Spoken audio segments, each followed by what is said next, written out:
Do you need a full-size pickup truck that doesn't break the bank? Well, enter this 2026 Ford F-150 XLT with a 5-liter V8 under the hood that stickers for just over $60,000.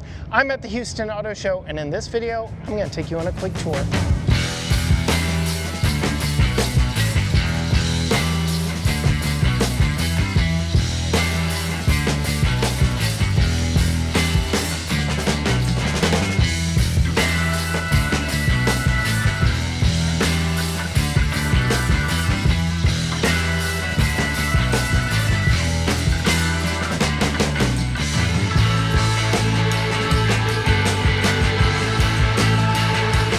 Yes, I did say it stickers for just over $60,000, and that is no lie, but you can see from the window sticker here, this 2026 Ford F-150 4x2 SuperCrew XLT does in fact have a 5-liter V8 under the hood, good for 16 mpg in the city, 24 on the highway, 19 combined. But I do want to pull out and take a look at this XLT because this is one of Ford's volume selling trims of the best selling vehicle here in the States. And here in this Oxford white, you can really appreciate all the contrasting black accents. The F-150 did get a facelift in 2024, and that brought with it a new black oval in the grille. It also made each trim get a very distinct headlight and grille treatment.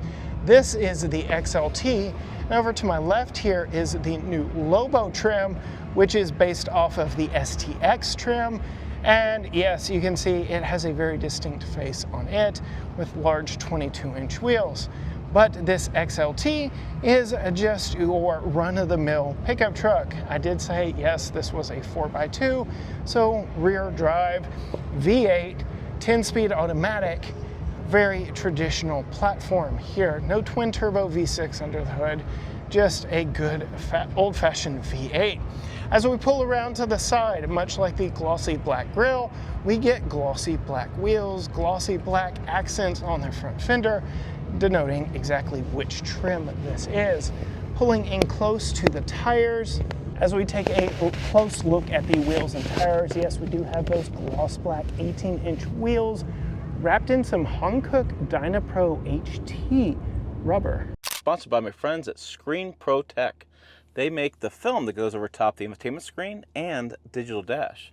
This is a great product. It keeps the smudges off, keeps the scratches off, and it actually makes the screen, for the infotainment screen, more of a tacky feel. So on long road trips, like I just finished a long camping trip, it was easier for me to pull up my music, pull up my podcasts, and use the map. My finger didn't slip around so much on the screen, and it was easier to use those systems. I also kept off a lot of the smudges, fingerprints, and didn't have any scratches from, say, anything I was using. The screen still looks brand new. Have any problems with it, I can peel it right off. I can order a new piece of film, go over top of it. It's like you would with a cell phone. Keeps that screen nice. So I'm not worried about any time in the future having a scratched screen, and I can keep that looking like brand new. Go ahead and get yours at screenprotect.com. About $60 for the infotainment screen and the cover. They have it for all makes and models. Get 15% off. Use discount code PICKUP15. They make this nice little cylinder. It's like a boutique kind of cylinder. It comes with all your screens in there, and then they have a application that with a little applicator and a really nice high quality cloth used to clean it as well as after you apply it, and some spray to put it on. So easy to apply. I've had videos on the channel on how I've applied it, and it's held up on my truck and my wife's Ford Ranger. We've both been really happy with this product. So make sure you get yours. I really was looking for something for these trucks we buy that have these really big screens. Make sure I want it protected. This has been really good. Gloss black does seem to be the name of the game on this one, with this gloss black fender grille denoting that it is, yes, in fact, an XLT.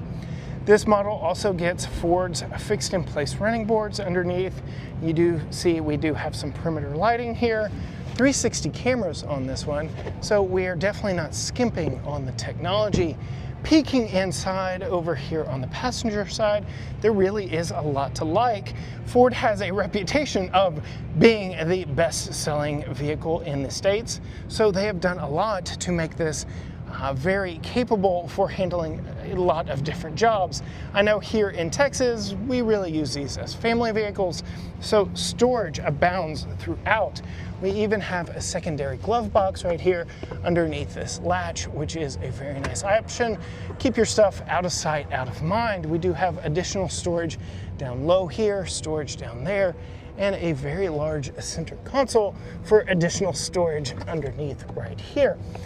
But coming out to the seats, we do have these nice cloth seats, though I will complain they are just a little bit black. It's black on black on black. It's very dark in here, and without an optional panoramic sunroof, yeah, it can get a little bit washed out. We do have the large 12-inch Ford Infotainment system just above our dual zone climate controls here up front.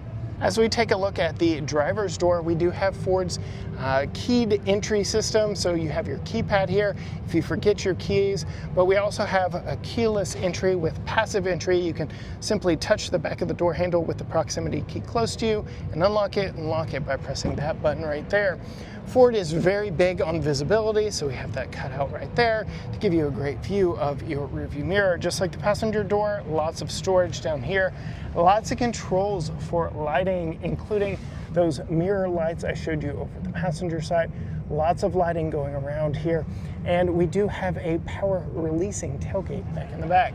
More storage down here on the side, storage right here, and in fact I can go ahead and fold that down, but this one does not have the optional workbench table to fold out, so that really is more of a gimmick than anything else here on this particular XLT trim. Taking a look behind the steering wheel for 2024, Ford did go fully digital with their gauge clusters, so we have a fully digital gauge cluster here. Fully power adjustable seat here with two-way lumbar. Nothing too spectacular there, but as we move to the back, you can see tons of space in the rear of this pickup truck. Again, going back to them being used as family vehicles here in Texas, cup holders, storage, tons of storage throughout. We have more cup holders on the back of the center console here, some USB-C power with two air vents and some household style power back there. No fold down armrest in the center, but we do have an adjustable center headrest that is bigger than what you get in General Motors vehicles. Speaking of kids riding in the back seat, if you want to put a child seat in, you can attach the top tether there without having to fold the seat back down a la Toyota Tundra. If you need some additional space in the back, you can pull that strap here and lift up on the seat bottom. Ford has a completely flat load floor back here, allowing you to make the most of the space when these back seats are out of the way. You can option for an extending cargo compartment here that can section off a lot of this flat space back here in the back, and then to fold this down, you just pull that strap back and fold the seat down. I will note that General Motors, both in the Chevy and GMC, don't require pulling a strap, but the seat bottoms still do lock into place. Taking a look back behind the cab, you can see we have a capless fuel filler system on this one. It is, of course, taped up because we are at an auto show. Certain regulations. Like you can see, we've got more cameras back here to help us see around. And I did show you we have that electronic button in the dash to let the tailgate down. So this particular tester does not have the Ford spray-in bed liner, which is something that perhaps you might want to look at, especially if you're going to be throwing a lot of heavy gear and items back here in the back, because Ford did switch to a full aluminum body, which does also apply to the bed back here. Just something to be aware of. But what we do have back here is some additional power on the driver's side if you need it. Taking a look at the tailgate, this is a power deploying tailgate, and you can see it is very well damped when you let it go. Very easy to open and close one-handed. And I will go ahead and call out this special badge back here on the back. You know, here in Texas, we applaud anything in the shape of our great state. And so we get this Texas edition badge that does just that. I believe they will easily sell triple what they would have had they not put that here on the tailgate. Other things, we have F-150 stamped into the bed, that new black oval, and an overall clean look. Not a lot of contrast going on back here. No black plastic around the handle. We do have our backup camera back there. We have upgraded taillights. Interestingly enough, even with that 5-liter V8 Under the hood, we get a side exit exhaust down here, no cutouts in the rear bumper. If you really want to accentuate the fact that you have a V8, again, I bring your attention to this Lobo street truck. We have a full video out on the channel about that one already. So there you have it, a very quick look at the 2026 Ford F-150 XLT 4x2 SuperCrew with a 5-liter V8 under the hood, stickering just over 60,000. Is this the family vehicle for you? I do like that Texas Edition badge on the back. If you want to see more from the latest pickup trucks and SUVs, be sure and head on over to pickuptrucktalk.com. Hit the subscribe button here on the YouTube channel, and I will see you down the road.